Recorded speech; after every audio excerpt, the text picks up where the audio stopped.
Bonjour, 7e jour de ce Moselle Open avec les demi-finales. Le Moselle Open, tournoi ATP 250 ici à Metz. Pour parler des demi-finales, je suis avec Julien Bouter, directeur du tournoi. Julien, première demi-finale entre Gilles Simon et Dominic Thiem. Ça a été sans doute un peu plus disputé que prévu.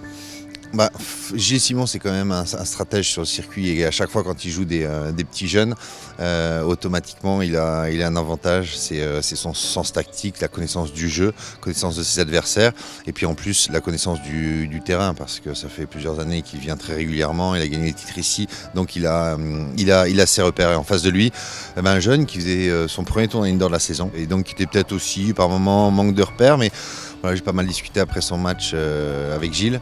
Et il m'a dit, contre ces joueurs-là, il y a une opportunité. Quand on a un match en main, il ne faut pas le lâcher. J'ai un petit peu reculé. Je lui ai donné la possibilité de revenir. Et là, à partir de ce moment-là, il a été juste affolant.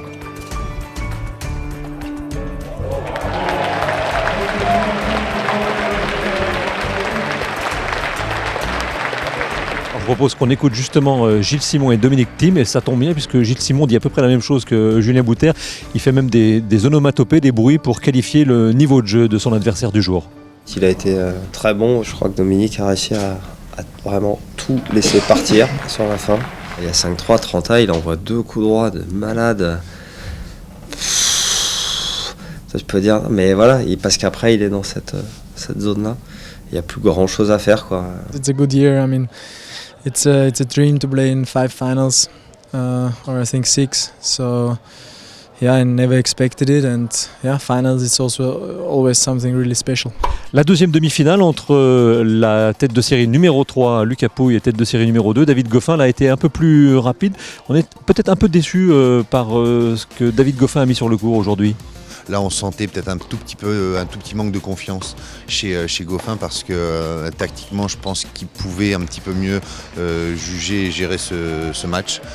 Donc voilà, et tant mieux parce qu'en final, on a la génération montante, certainement les 2 joueurs qui vont animer le circuit ces prochaines années et puis un vainqueur inédit.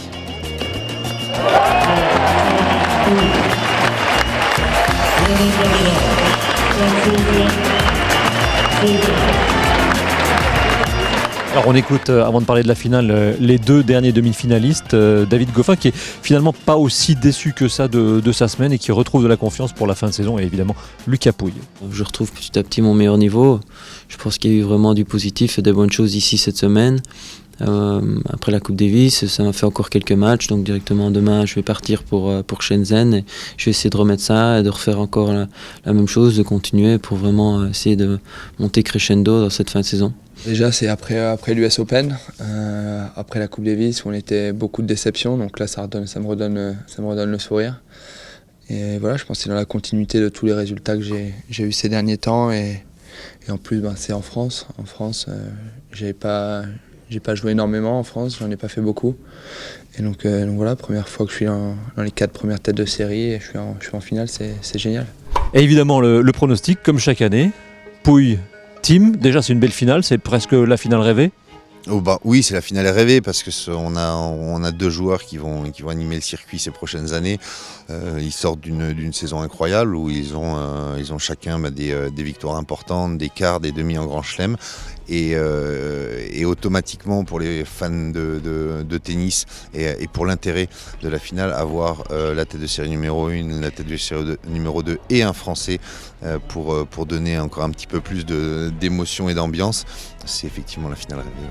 Et on verra ça aux arènes sur le court central Patrice Dominguez à 15h45.